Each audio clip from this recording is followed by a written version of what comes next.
영광을 돌리세, 영광을 돌리세. 우리 하나님께 존귀와 위엄과 능력과 아름다움. 만방의 모든 신은 헛된 우상이니 오직 하늘의 하나님 그 영광 찬양해. 한 번 더 찬양하겠습니다. 영광을 돌리세, 영광을 돌리세. 우리 하나님께 존귀와 위엄과 능력과 아름다움. 만방의 모든 신은 헛된 우상이니 오직 하늘의 하나님 그 영광 찬양해. 주님의 영광, 주님의 영광 모든 나라 위에. 주님의 영광 온 세계 위에.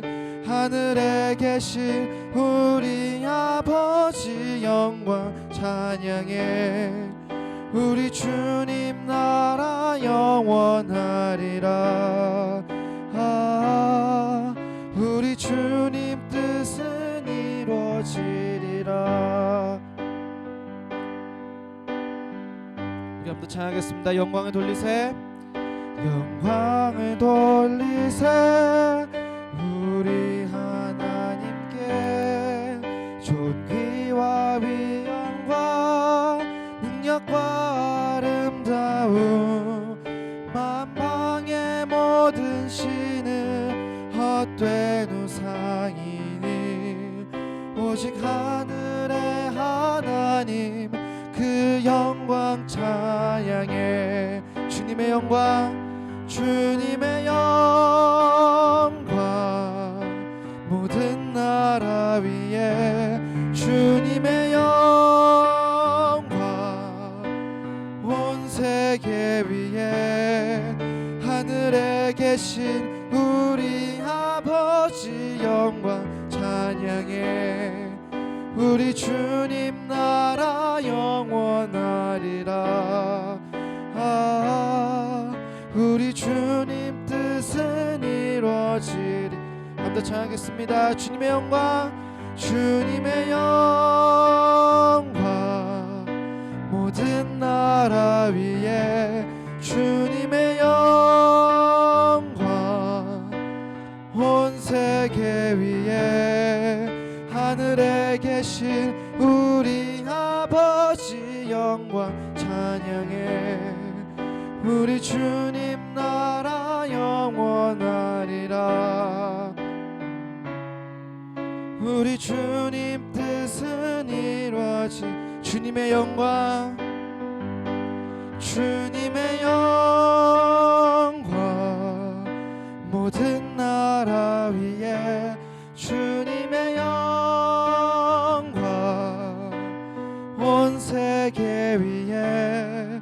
하늘에 계신 우리 아버지 영광 찬양해. 우리 주님 나라 영원하리라. 우리 주님 뜻은 이루어지리라.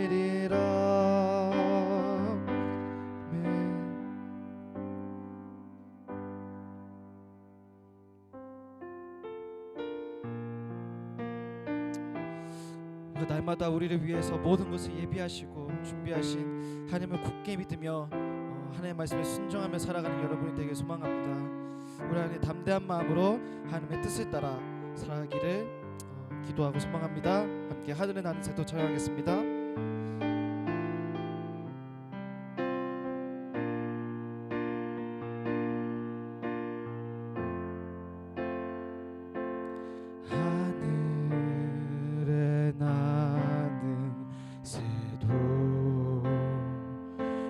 손길 돌보시네.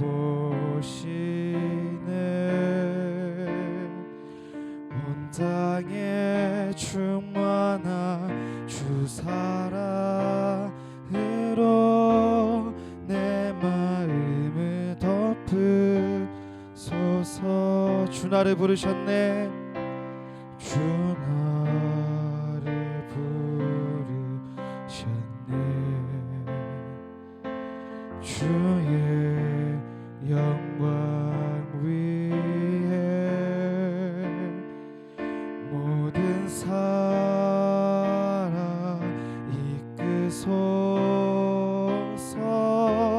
주의 영광 주 말씀 향하여 주 말씀 향하여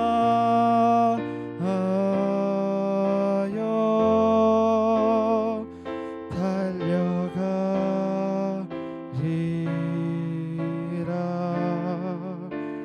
힘도 아니 능도 아니 오직 성령으로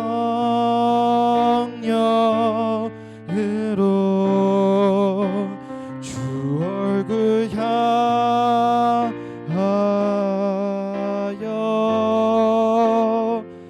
달려가리라.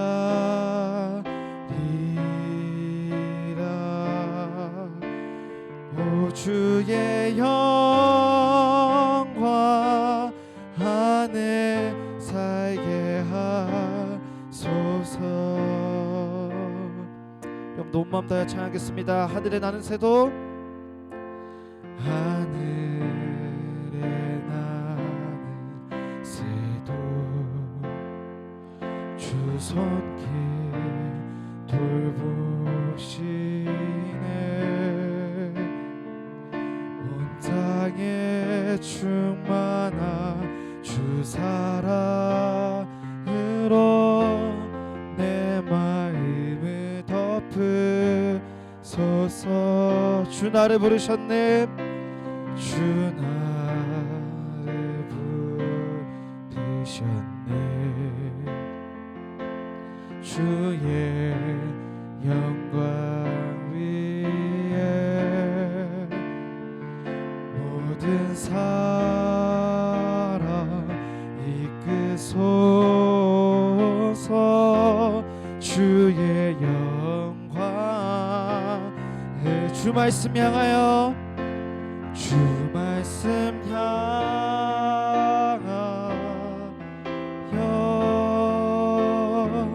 달려가리라.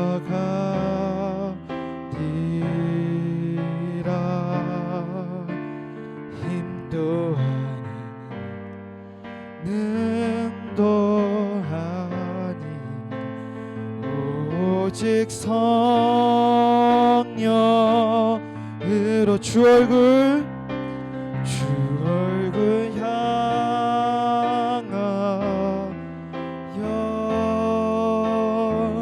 달려가리라.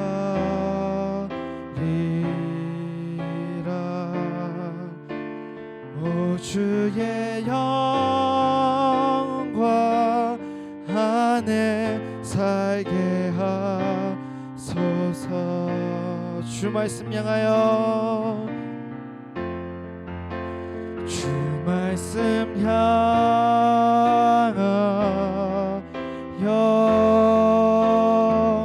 달려가리라.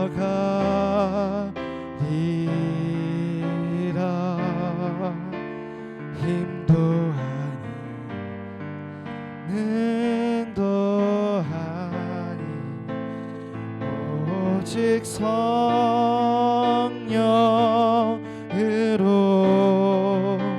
주 얼굴 향하여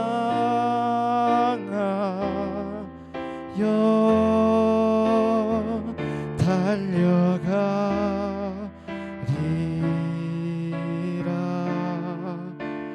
오 주의 영광 안에 살게 하소서.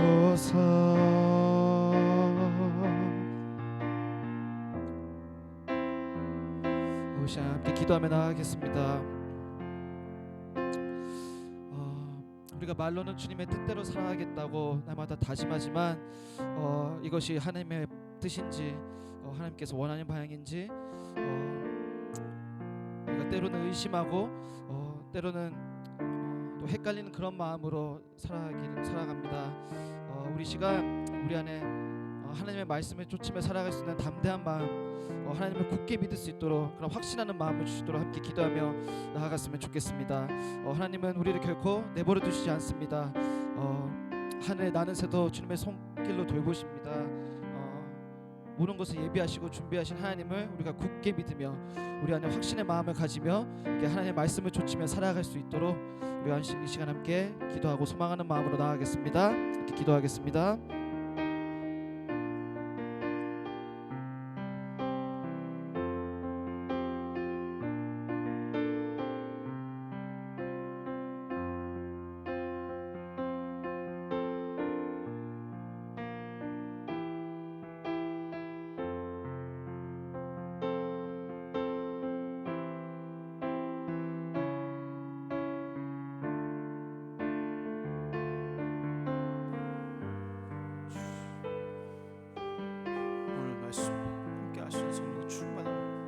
삶에 느끼게 하시고 영혼의 영혼을 사랑하며 섬길 수 있는 마음을 허락하시고 제가 주 앞에 오직 성령의 충만하심을 입을 수 있는 거룩하고 진실한 시간이 될 수 있도록 우리의 마음을 붙잡아 주시고 그저 오직 아닌 것이 아니라 그의 마음 가운데 있는 진실함으로 하나님의 진실된 사랑의 공동체가 되기 위하여 마음을 내려놓게 하시고 우리의 삶에 주시는 하나님의 영광과 예배가 높여 주님의 생명이 되어 주신 앞에 무릎 꿇어 예비할 수 있는 주님의 귀한 성도들로 삼아 주시옵소서.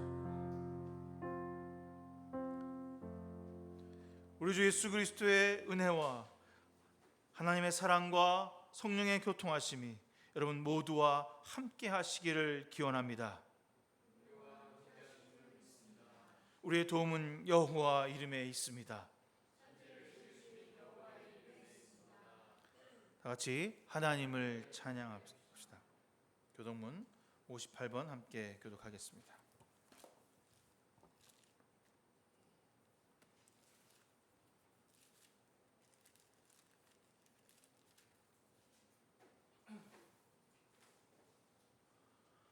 보라, 형제가 연합하여 동거함이 머리에는 보배로운 기름이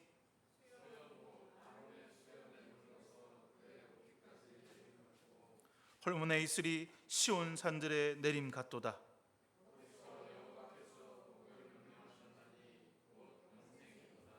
아멘. 사도신경으로 우리의 신앙을 주님 앞에 고백하기 바랍니다. 나는 전능하신 아버지 하나님 천지의 창조주를 믿습니다. 나는 그의 유일하신 아들 우리 주 예수 그리스도를 믿습니다. 그는 성령으로 잉태되어 동정녀 마리아에게 나시고 본디오 빌라도에게 고난을 받아 십자가에 못 박혀 죽으시고 장사된 지 사흘 만에 죽은 자 가운데서 다시 살아나셨으며 하늘에 오르시어 전능하신 아버지 하나님 우편에 앉아 계시다가 거기로부터 살아있는 자와 죽은 자를 심판하러 오십니다. 나는 성령을 믿으며 거룩한 공교회와 성도의 교제와 죄를 용서받는 것과 몸의 부활과 영생을 믿습니다. 아멘. 성령 4장 찬송합니다.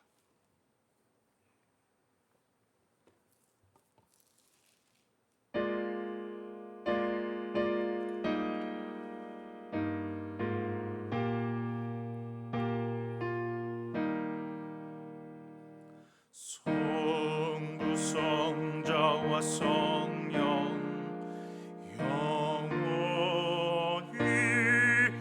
영광 받으옵소서.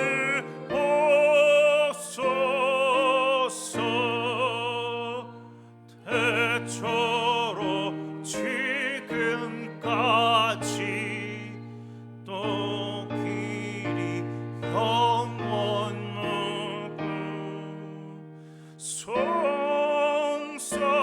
있게 영광. 아멘.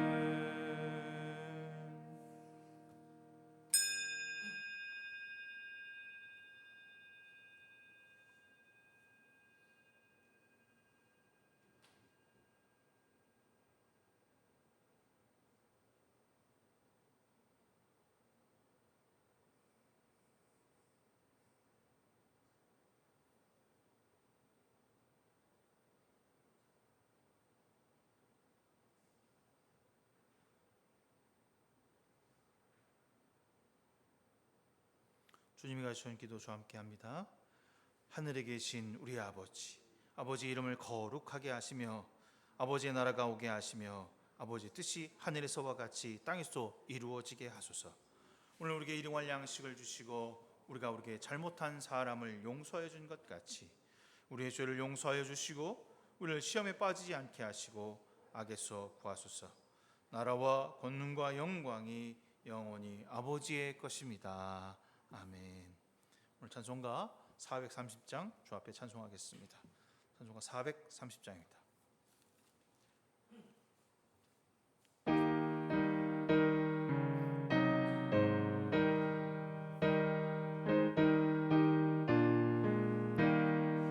주와 같이 길 가는 것 즐거운 일 아닌가.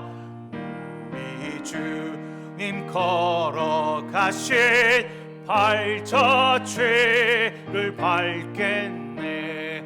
한 걸음 한 걸음 주 예수와 함께 날마다 우리 걸어가리. 어린아이 같은 우리 미련하고 약하나 주의 손에 이끌리어 생명길로 가겠네. 한 걸음 한 걸음 주 예수와 함께 날마다 우리 걸어가리. 꽃이 피는 들판이나 험한 골짜기라도 주가 인도하는 대로 주와 같이 가겠네. 한 걸음 한 걸음 주 예수와 함께 날마다 우리 걸어가리.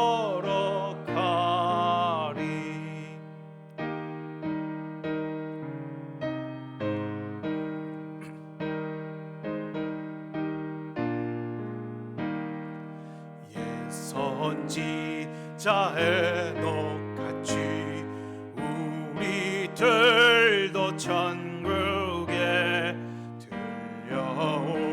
들려올라갈 때까지 주와 같이 걷겠네.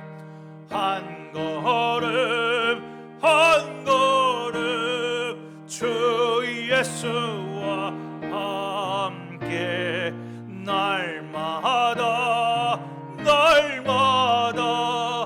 우리 걸어가리.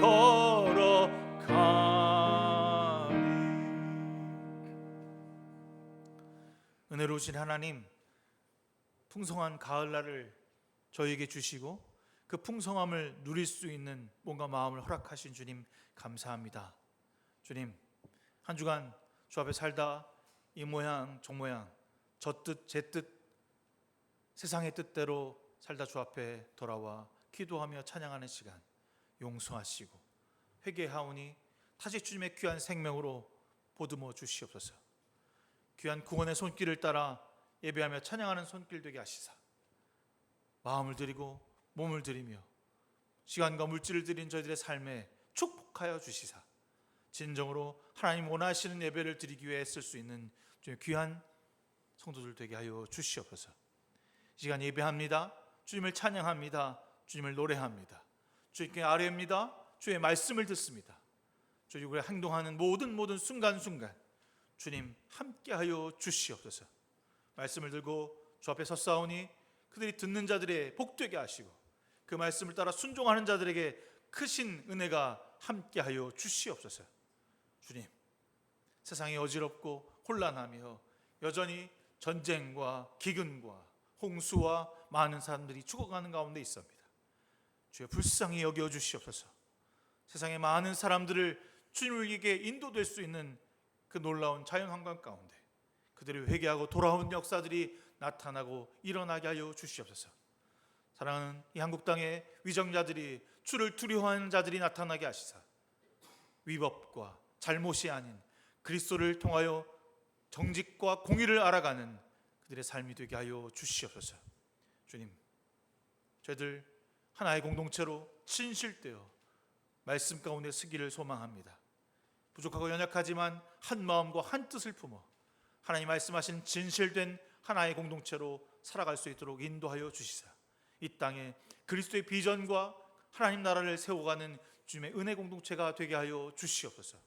주님, 오늘 주께서 말씀하시고자 하는 대로 말하는 자 되게 하시고 그들의 들음이 거슬림이 되게 하시며 그 거슬림을 통하여 다시 자신을 돌아보고 변화를 일으킬 수 있는 귀한 시간을 허락하여 주시옵소서.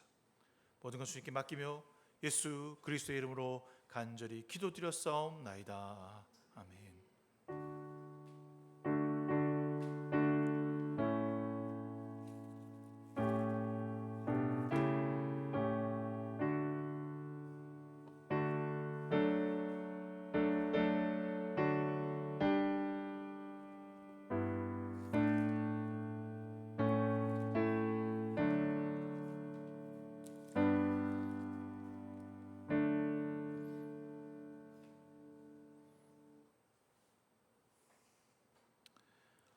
오늘 주님께 주시는 말씀은 열왕기상 4장 1절에서부터 6절까지의 말씀입니다.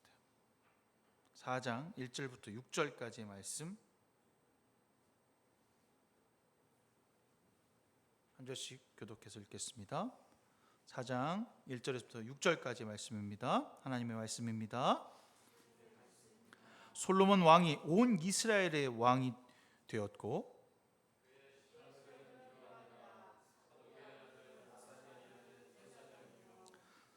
사사의 아들이요 엘리호랍과 아히야는 서기관이요 야힐루그의 아들 여호사밧은 사관이요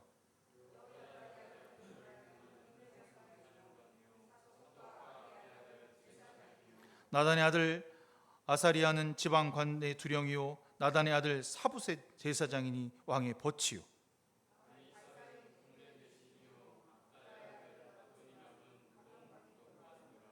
아멘. 자리에 앉으시기 바랍니다.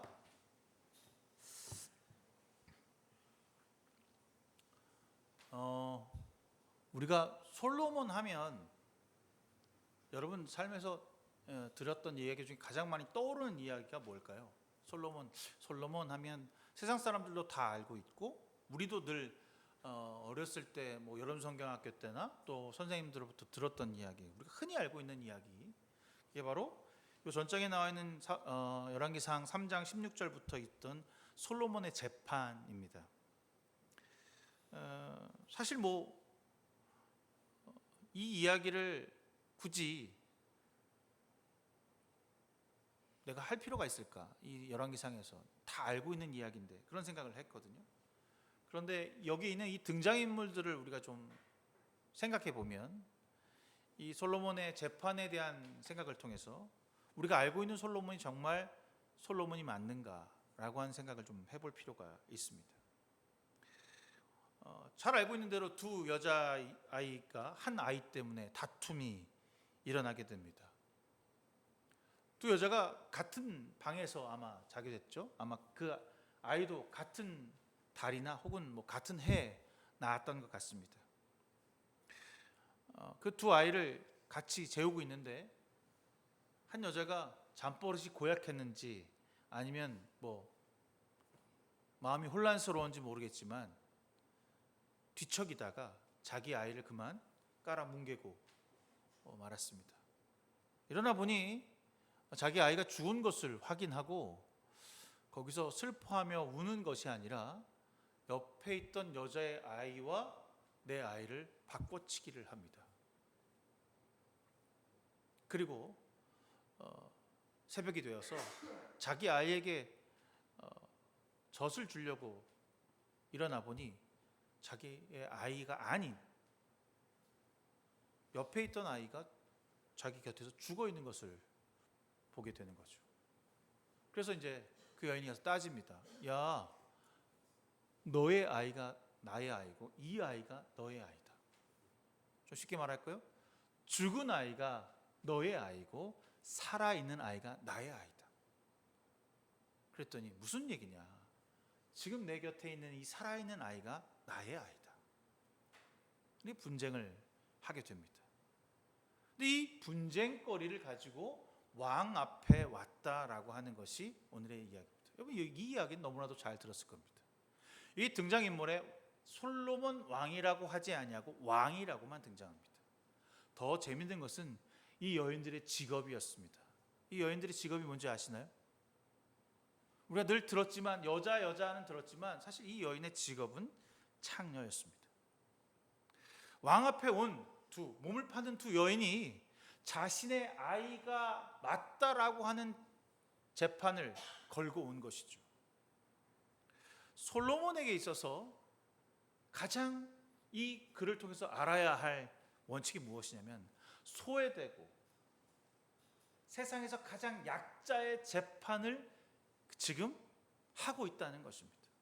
이야기 중점은 이 여자의 재판을 잘했다라고 하는 솔로몬의 모습이 아니라 가장 천하고 낮은 신분의 위치에 있는 그 두 여인을 왕 앞에 세워놓고 재판을 하고 있다라고 하는 것에 우리가 중점을 둘 필요가 있습니다. 근데 우리 어렸을 땐 얘기를 들으면서 이 재판 잘했다라고 말하는 거죠. 그 이후의 결과는 이렇습니다. 왕이 신하에게 말합니다. 큰 칼을 가지고 와라. 그래서 이제 여러분 선생님 진짜 큰 칼을 여기서 가져오세요. 저처럼 이제 선생님 칼을 다 가져와서 그 그림을 그린 여자아이를 그 남자아이를 거꾸로 잡고 칼로 내려치는 장면을 이렇게 보여주셔요. 그게 가끔 그 서양 박물관 혹은 미술관에 가면 그 그림이 있습니다. 보시면 되게 끔찍하거든요. 근데 그때 그 아이를 반으로 갈라서 이 여자와 저 여자에게 주라라고 한 그때 그 살아있는 아이가 나의 아이라고 하는 확신을 갖고 내 아이인지 알잖아요. 엄마들은 분명히 알 겁니다. 그 엄마가 모성애가 발동해서 왕이시여 그 아이를 죽이지 마시고 저 여자가 기를 수 있도록 해주십시오. 저는 포기하겠습니다 라고 말합니다. 그랬더니 죽은 아이를 데리고 있던 여자가 말합니다. 어차피 내 애도 되지 않고 너 애도 되지 않을 것이니 죽여서 반으로 갈라주길 바랍니다 라고 소리치는 거죠. 그때 솔로몬이 다시 판결합니다. 저 아이를 지금 죽이지 말고 반으로 가르지 말고 저 아이를 다른 여인에게 주라고 호소하는 여인에게 갖다 주라. 그가 진정한 어머니다 라고 말합니다. 우리 여기까지 이야기를 듣고 하나님이 솔로몬이 위대합니다. 솔로몬의 재판이 대단합니다 라고 말은 하지만 사실 정말 그 중요한 본문 그 끝본문은 우리가 읽지 않게 되거든요. 뭐라고 되어 있냐면 이렇게 되어 있습니다. 왕이 재판할 때 하나님께서 주시는 지혜로 공정하게 판단하는 것을 알고 사람들이 왕을 두려워했다. 왕이라고 하는 것, 당시에 왕이라고 하는 게 뭘까? 그것은요, 정의를 구현하는 것이라는 것입니다. 이것을 어떻게 세상 사람들은 가능하게 했을까요? 세상 사람들은 그 일을 하지 못했습니다. 그런데 하나님을 따르고 순종했던 솔로몬이 하나님께서 내려주시는 그 지혜를 통해서 그 일을 가능했다라고 쓰고 있습니다. 오늘 이 전장 3장 첫째 줄에 하나님께 간구하는 장면이 나오잖아요. 하나님, 저에게 지혜를 주십시오. 네가 나에게 생명을 달라고 하는 것도 아니고 부를 달라고 하는 것도 아니고 권력을 달라는 것도 아닌데 나에게 지혜를 달라고 하니 지혜를 더불어 모든 것을 너에게 더하겠다라고 하셔 지혜를 주십니다. 그 지혜를 가지고 왕의 가장 중요한 명령이었던 정의와 공의를 실천하는 모습을 그려지고 있다는 거죠. 그래서 우리가 잘 알고 있는 그 솔로몬의 잠언에 이렇게 쓰고 있어요. 1장 2절에 지혜를 알아가게 되며 지혜를 알게 되면, 지혜를 받게 되면 공의롭고 정의롭고 정직하게 되기 위함이라. 내가 지혜를 알게 되는 그 순간부터 내 안에 정의와 공의를 실천할 수 있게 되고 정직하게 된다. 내가 하나님의 은혜를 받고 하나님의 말씀을 받으면 언제나 쉬운 말로 정직하고 거룩하며 하나님 말씀을 순종하는 사람이 된다는 것이죠. 정의와 공의를 쉽게 설명할 수는 없겠지만, 정의로움이란 오늘 본문을 통해서 알게 된 것은, 오늘 제가 이야기 가운데 소외되고 약하고 버림받고 아무도 쳐다보지 않는 사람들에게 손을 내밀어 그들도 나의 백성이다 라고 말하는 것이 정의로움이며, 그들 모두에게 동일한 공정한 재판을 받을 수 있도록 하는 것이 공의로움이라고 하는 것을 알 수 있습니다. 그러니 하나님의 지혜를 가진 왕이라면 백성들에게 정의와 공의를 행해야 한다라고 하는 것을 오늘 말씀을 통해서 보게 되는 거죠. 어디까지가 너의 백성이냐? 어디까지가 너의 백성이고 너의 다스리는 사람이냐라고 말할 때, 이 땅 이스라엘에 있는 모든 사람들, 거주하는 거류민까지 포함해서 모든 사람들이 너의 백성이라는 것입니다. 단순히 권력을 가진 사람, 돈을 가지고 장사하는 사람만이 아니라 소외되고 그 권력을 갖지 못한 사람에까지 그 정의와 공의가 미칠 수 있어야 한다는 것이 이 3장 16절부터 있는 본문인 것입니다. 그래서 하나님의 정의와 공의가 실현되니까 나라가 어떻게 됩니까? 4장 20절에 이렇게 써 있어요. 유다와 이스라엘 인구가 늘어나서 마치 바닷가의 모래알처럼 사람들이 많아졌다. 하지만 거기에서 끝나지 않고 먹고 사는 것이 모자람이 없었으므로 백성들 모두가 잘 지냈다라고 쓰고 있습니다. 하나님의 정의와 공의가 실천되니까 모든 백성들이 잘 먹고 잘 살았다는 것입니다. 조선시대 역사 중에 가장 편안하고 가장 나라가 괜찮았던 시기가 언제였을까를 역사학자들이 쭉 돌아보면 영종조 시대였다라고 많은 사람들이 얘기를 합니다. 그러나 요즘의 생각들은 시기가 혼란했지만 조금 힘들었지만 백성을 위한 정치를 했던 시기는 세종대왕 때였다라고 말하고 있습니다. 백성들이 농사를 잘 짓기 위해서, 백성들이 잘 먹고 잘 살기 위해서 가장 많은 과학과 천문학을 연구했던 시기는 바로 세종대왕 때였습니다. 그 시기가 꽃 피우고 잘 됐던 시기가 아마 영종조 시기였겠죠. 백성을 위하는 정치, 백성들에게 나의 권력을 독점하지 아니하고 나누는 정치, 그것이 하나님을 섬기는 정치라고 말합니다. 우리가 몰랐던 솔로몬은 바로 여기에 있습니다. 그런데 제가 이제 큐티를 하고 열왕기상을 막 연구하면 지금 제가 얘기한 대로 솔로몬 정말 위대하고 대단하고 괜찮은 사람입니다라고 막 말해주고 싶은데, 사실 솔로몬은 그렇게 좋은 왕은 아니었습니다. 하나님에게 지혜를 받았을 때는 정말 신실하고 거룩하며 순종하는 왕이었고 공의와 정의를 실천하는 사람이었지만, 그는 이스라엘을 분리하는 첫 시작점이었고 많은 우상을 이 땅에 드린 장본인이었습니다. 그런데 그건 이후의 평가고, 오늘 본문에서 보면 오늘 본문이 정말 탁월하게 생각하는 이야기가 여러분에게 담겨져 있는데, 본문에서 할 얘기가 별로 없는데 이 본문을 택한 건 아닌가라고 생각했는데, 인재를 등용하는 모습입니다.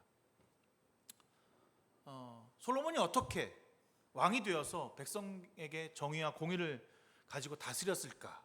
그거를 보려면 어떤 사람을 인재를 등용했는가를 보면 금방 알 수 있습니다.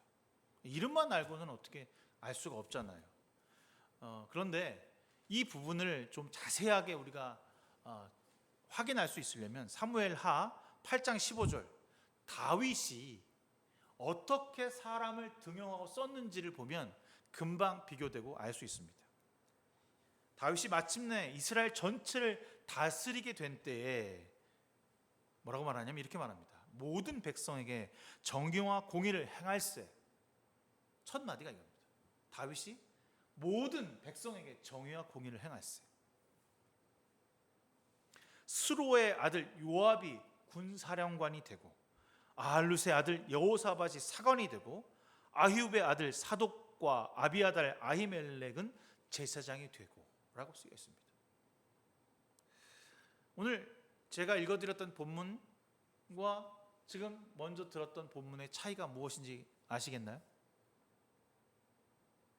이건요, 순서의 차이에 있습니다.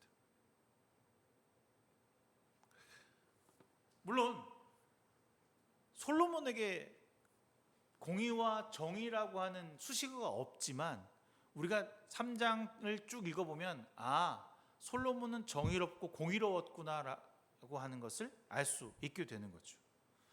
근데 분명한 것은 다윗이 가장 먼저 불렀던 사람, 다윗이 가장 먼저 호명했던 사람이 누군지를 알아야 합니다. 군대장관 요압입니다. 그런데 솔로몬은 군대장관 누구를 가장 먼저 부르지 아니하고 제사장 사독을 가장 먼저 부르고 있다는 사실입니다. 목사님, 그거는요 아마 그때 이스라엘을 전체를 통일했던 당시에 군대가 가장 중요했던 다윗이 요압을 먼저 부르지 않았을까요? 그리고 요압이라고 하는 것이 다윗의 오른팔이었으니까 가장 먼저 불렀겠죠. 그렇게도 말할 수 있을 것 같습니다. 그리고 솔로몬은 평안한 시대, 평탄한 시대에 살았으니까 당연히 하나님께 지혜를 받은 자로 제사장을 먼저 불렀겠죠.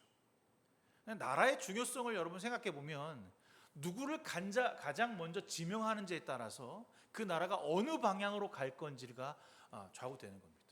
우리나라가 지난번 이번 정부 때 여성가족부 장관을 부르니 마니 이 나라가 어떤 방향성으로 갈 것인가에 대한 그 점이 거기에 담겨져 있거든요.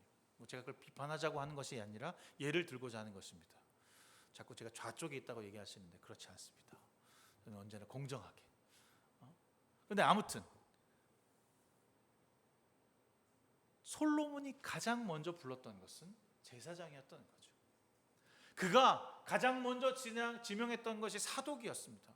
그거 당연한 거 아닙니까? 자기가 기름 부음을 받고 왕권을 받은 사람이 사독 제사장이니까 사독의 이름을 부르는 것이 당연하다. 아닙니다.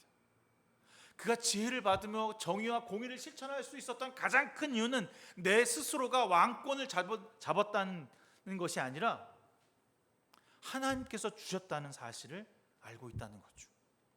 그도 분명히 지금 이 내부 세력 가운데 반란 세력이 있다는 사실을 알고 있습니다.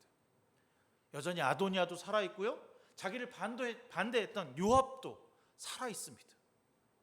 그들을 먼저 척결하고 죽인 다음에 그와 비슷한 세력이 또 있지 않을 것이라 걱정하는 사람이 있을 거죠. 왜냐하면 다윗의 아들이 여전히 많이 살아있거든요. 아비가의 아들도 있고요, 그 밑에 있는 아히노함의 아들도 있고요, 많이 있어요. 지금 너무 많은 아들이 있으니까 정적들을 제거할 목적으로 군대 장관이나 친위대장을 가장 먼저 임명해야 합니다. 조금 거슬러 올라가면 요셉 이야기에서도 왕에게 가장 중요한 사람, 그것은 바로 경호대장이었습니다. 자신의 권력을 유지하고 누군가 나의 정적을 로부터 보호하기 위해서 경호대장과 군사령관을 가장 먼저 임명하는데 오늘 솔로몬은 그렇게 하지 않았다는 것입니다. 그는 하나님의 백성의 나라인 상징인 제사장을 가장 먼저 선임하는 것으로 그가 하나님께 부르심 받은 왕이라는 사실을 드러내고 있는 것입니다. 제사장, 서기관, 사사 다음으로 군사령관을 임명하는 것으로 여기에 분명한 의도가 있습니다. 그저 그냥 그렇게 군사령관을 나중에 임명하는 것이 순서에 따라 하는 것이 아니라 제사장, 서기관, 사사 맨 마지막으로 옮겼다는 것이죠. 여기가 가장 또 그 다음으로 주목하게 되는 것은 그가 세운 사람들이 자신의 측근들이었다는 거죠. 동시에 그 측근들을 통해서 자기 이 백성들을, 이 나라를 모두 자기 스스로가 다스리는 것이 아니라 지방을 따로 관할장을 두고 있다는 겁니다. 지방 관령을 두고 있다는 거죠. 사실 근데요, 우리가 이스라엘 그러면 되게 큰 나라 같은데 강원도보다 요만큼 큽니다. 강원도 땅만 해요. 그렇게 큰 땅이 아닙니다. 이스라엘 가서 이제 성지순례를 혹시 하게 되시면 예루살렘에서 출발해서 갈릴리까지 가는데 채 2시간이 걸리지 않습니다. 갈릴리에서 북쪽까지 가는데 채 30분이 걸리지 않습니다. 그럼 예루살렘에서 밑에 엘랄까지 가는데 1시간 반입니다. 정말 좁은 땅인 거죠. 양 옆으로 이 텔아비브에서 여리고까지 가는데 기케야 1시간 반.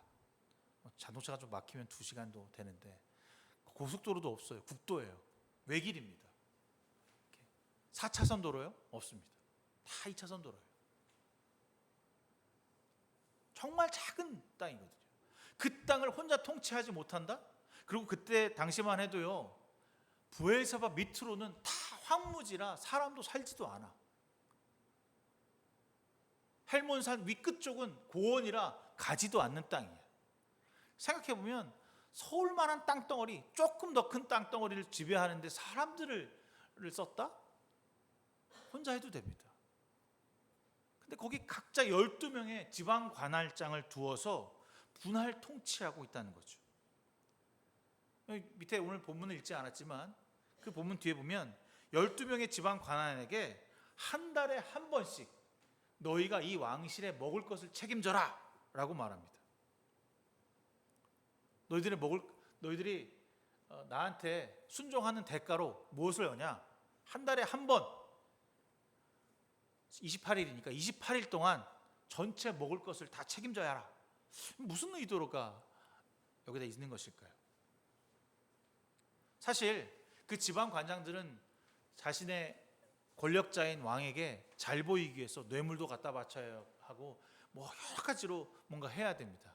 그렇게 하지 말라는 거죠. 한 달에 한 번, 딱 한 번만 내 먹고 마시는 것만 책임지면 된다. 그리고 네가 같이 올라와서 같이 먹고 마시자. 관계를 위함입니다. 더 나아가서 왕실도 무제한으로 먹고 마시는 것을 금하자는 것입니다. 적절한 양을 조절하고 서로에게 효과적이고 유대적인 유대 관계를 맺을 수 있도록 하는 장치를 마련하고 있습니다. 이것이 바로 지혜로운 방법입니다. 솔로몬의 다스림은 나 혼자 잘 살고 독점하기 위한 것이 아니라 이스라엘 모든 공동체가 성장하고 확장하는 것에 맞춰져 있는 것이죠. 이것이 주님의 종 솔로몬의 모습입니다. 아까도 얘기했지만 주님께서 지금 저에게 내 소원이 무엇이냐라고 물으시면 전 지혜입니다 라고 말하지 않을 것입니다. 그러나 솔로몬은 하나님부터 내려주시는 지혜라고 하는 것을 통해서 진짜 제대로 된 통치자는 하나님께서 받은 그 지혜를 가지고 이 땅을 다스리는 자다라고 하는 것을 말해줍니다. 모든 것을 혼자 장악하거나 혼자 하려 하지 아니하고 측근과 가족들에게 분배하며 나누며 서로 공존할 수 있도록 배려한다는 것이죠. 권력이라고 하는 것은 누리고 억압하고 주눅들게 하기 위해서 사용하는 것이 아니라 모두가 함께 잘 먹고 잘 살 수 있도록 하는 것이 기본이라는 사실을 그때 당시에 솔로몬은 알았다는 것입니다. 오늘 두 여자의 이야기를 통해서 소외되고 법 외곽에 있는 사람들까지도 공정한 재판을 받을 수 있도록 세세하게 살피는 것이 하나님의 지혜라고 하는 사실을 알고 있습니다. 그래서 그에게만 아부하고 아첨하는 신하들이 아니라 스스로 먹고 마시고 다스릴 수 있도록 풍성함을 누릴 수 있도록 하고 있는 것이죠. 아, 그렇구나.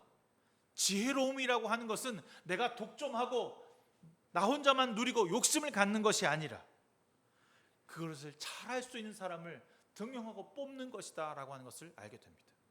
이후에 이제 성전을 짓는 장에도 보니까 백향목을 자르러 가야 되는데 레바논에 가야 되거든요. 갔더니 일꾼들을 보내라고 합니다. 근데 우리는 운반만 할 테니까 네가 찍어달라는 거예요. 우리는 그 백향목을 다룰 줄 모른다. 그러니 너희들이 찍어서 보내주면 우리가 운반하겠다. 전문가에게 그 일을 맡깁니다. 기뻐해서 백향목만 찍어줄 것을 잣나무까지 찍어줘요. 자기를 알아주는 거죠. 그 나라의 그 뜻을, 그들이 잘하는 것을 알아주었기에 더러 협력하고 선을 이루어가는 것입니다. 여러분, 교회라고 하는 것이 목사의 판단과 목사의 의지대로 가는 것이 교회가 아닙니다. 사실 교회라고 하는 것은요, 목회자 없이도 잘 돌아가고 운영되어야 합니다. 하나님의 거룩한 공동체는 누군가 앞에서 당기면 따라오는 것이 아니라 스스로 자발적으로 이 공동체가 신앙적인 공동체, 지혜로운 공동체, 섬김이 있는 공동체, 진실한 공동체가 되는 것입니다. 여러분 가운데 예수가 있는 것이지 제 안에 있는 예수로 족하면 안 된다는 거죠. 여러분 스스로가 내 안에 있는 예수 그리스도가 나타나고 내어주며 섬기며 그 지혜로움이 서로에게 영향력이 되는 그런 곳이 교회가 되어야 합니다. 요즘 교회가 한쪽 방향으로 쏠려갑니다. 목회자이거나 아니면 평신도이거나. 그렇게 되면 문제가 나고 다툼이 있고 분쟁이 나타납니다. 지혜로움이라고 하는 것이 무엇일까? 하나님이 주신 지혜로움이라고 하는 것은 서로의 갖고 있는 능력, 서로 갖고 있는 시간과 물질이 이 교회 안에서 융통되고 섬겨지고 나눠져야 하는 것입니다. 그리고 그 나눠짐이 여러분 이 세상에 나아가서 그 광야에 가서 쓰여지고 소모되고 여러분의 사랑이 그들에게 나타나야 한다는 것이죠. 그래서 다시 돌아와 치유를 받고 회복하며 믿음으로 은혜로 주의 살아계심을 경험하는 것을 바로 교회라고 말하는 것입니다. 우리는 지금 하나님의 지혜로움을 가진 사람들입니다. 하나님의 지혜로움을 가진 사람들은 내가 가진 권력과 내가 가진 시간과 내가 가진 물질을 독점적으로 사용하는 사람들이 아니라는 것입니다. 소외되고 약하고 그리스도를 모르는 사람들에게 우리의 손길이 미칠 수 있어야 하는 것이죠. 솔로몬의 지혜는 하나님의 백성으로 사는 것이었습니다.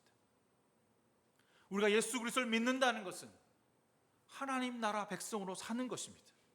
하나님 나라 백성으로 산다라는 것의 가장 큰 목표는 우리 모두가 함께 더불어 그리스도인으로 살아가는 것입니다.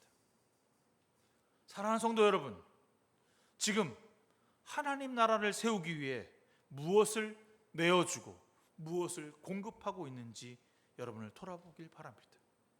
그저 교회를 다니는 것으로 끝나지 말고 진심으로 정의롭고 공의로우며 세상에서 진심으로 좋은 관계를 맺기 위해, 진실한 관계를 맺기 위해 여러분을 섬기고 내어주어야 합니다. 어떻게 이 땅에서 그리스도인으로 살아갈 것인지를 고민하지 않으면 우리는 하나님의 지혜를 가진 사람이 아니라는 것입니다. 예수 그리스도를 믿는 성도라면 진심으로 주님 앞에 몸과 마음을 드림이 자연스러워야 합니다. 물론 여러분 지금도 너무나 잘하고 있습니다. 하지만 인간에게 칭찬받기 위해서가 아니라 하나님의 지혜로움을 가진 사람으로 우리의 신앙생활이 되어야 하는 것입니다. 하나님의 지혜로움이란 모든 사람에게 공의와 정의를 전달하는 전달자가 되어야 하며, 나 또한 언제 어디서나 그 공의와 정의로움이 나타나는 사람이 되어야 하는 것입니다.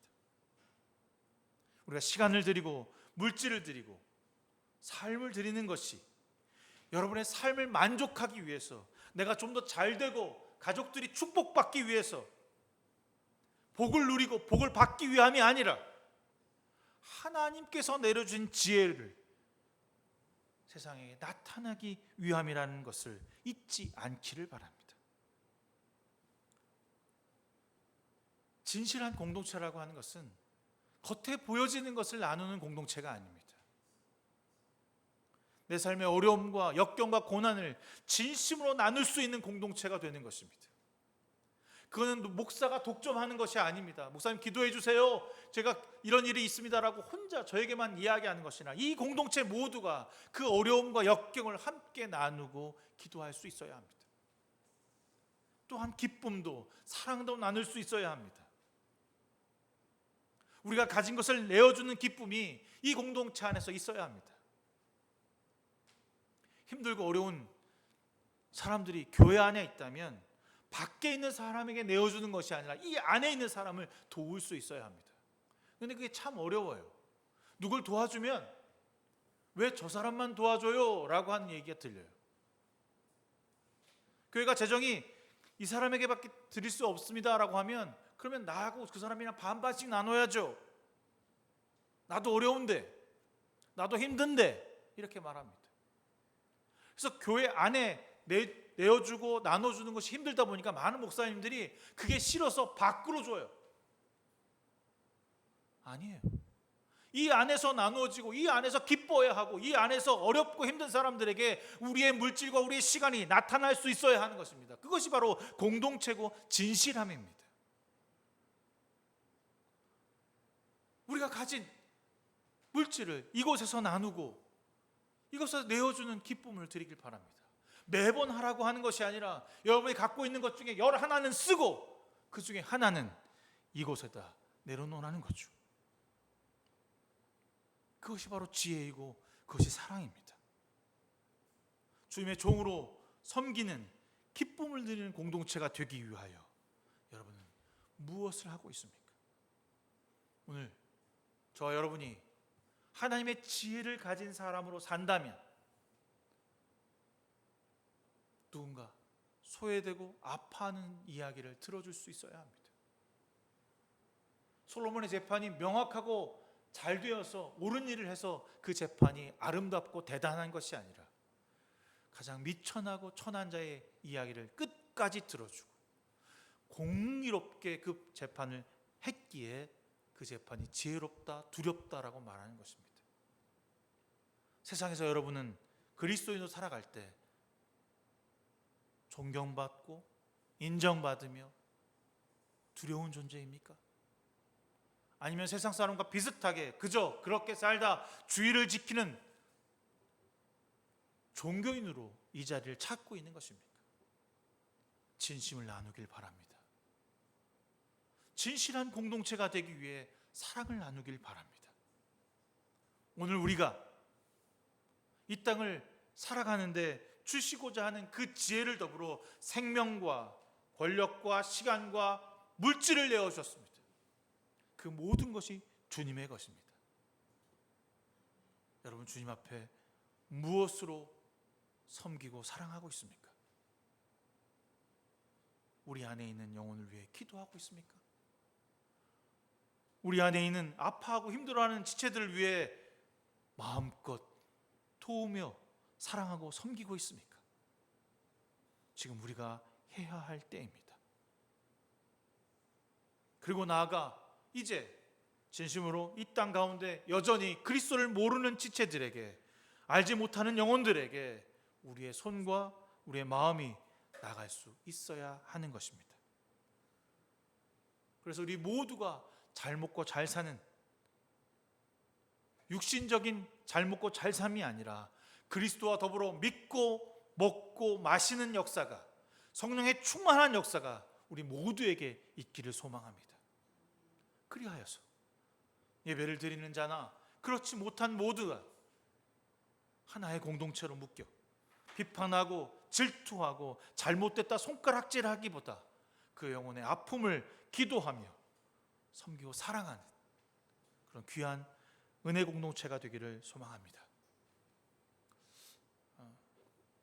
조금은 무겁고 힘든 말씀이겠지만 여러분들 그리스도를 위해 고난받은 것을 기억하며 여러분의 형제와 자매를 위해 고난을 나누어 갖고 그리고 진심으로 여러분의 먹을 것을 나눌 수 있는 그런 저와 여러분 되기를 주님의 이름으로 부탁합니다. 좋으신 하나님, 은혜를 내려주시고 성령을 내려주시며 진실한 공동체를 꿈꾸는 우리들에게 주님의 종된 자로 살아가게 하여 주시옵소서. 솔로몬이 그가 똑똑하고 그가 남들보다 위대해서 왕이 된 것이 아니라 주님의 부르심에 응답하였기에 왕이 되었습니다.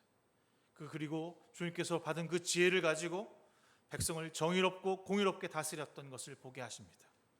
우리도 주님께 받은 말씀과 사랑을 가지고 이 땅에서 나의 만족과 나의 쾌락을 위해 살아가는 것이 아니라 진실한 공동체를 위해 그리고 세상에 여전히 주님을 모르고 소외받고 미우며 질투하며 하나님을 모른다고 말하는 죽어가는 사람들을 위하여 손을 내밀어 줄 수 있는 귀한 하나님의 사람으로 쓰임받게 하여 주시옵소서. 공의로움과 정의로움이 무엇인지 알아가게 하시며 그 열매가 우리 안에서 맺혀지는 역사를 경험하게 하여 주시옵소서. 모든 것 주님께 맡기며 예수 그리스도의 이름으로 간절히 기도드렸사옵나이다. 아멘. 찬송가 212장 찬송하시면서 준비하신 예물 주 앞에 드리시겠습니다.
주셔서 늘 승리하게 하소서. 장래의 영광 비추사 소망이 되게 하시며 구주와 함께 살면서 참 평안 얻게 하소서.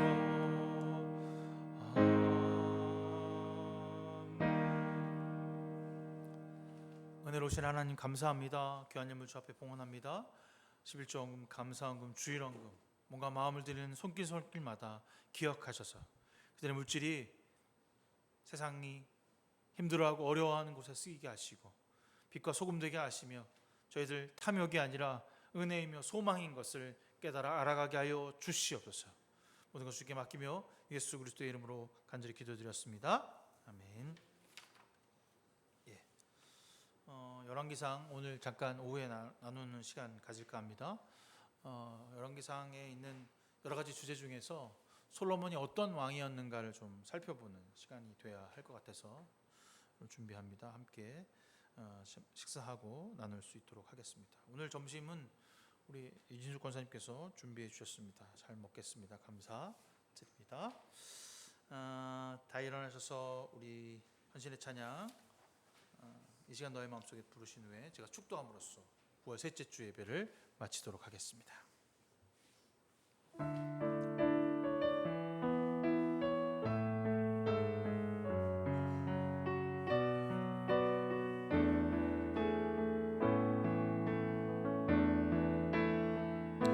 이 시간 너의 마음속에 하나님 사랑이 가득하기를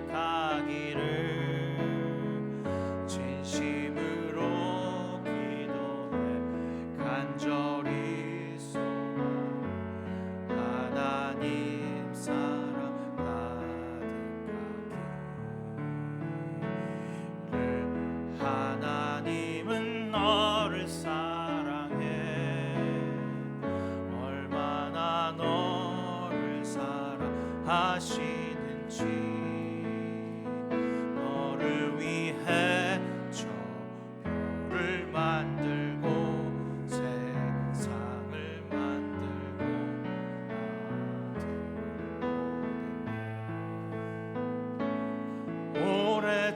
오래전부터 널 위해 준비된 하나님의 크신 사랑 너의 가는 길 주의 사랑 가득하기를 축복해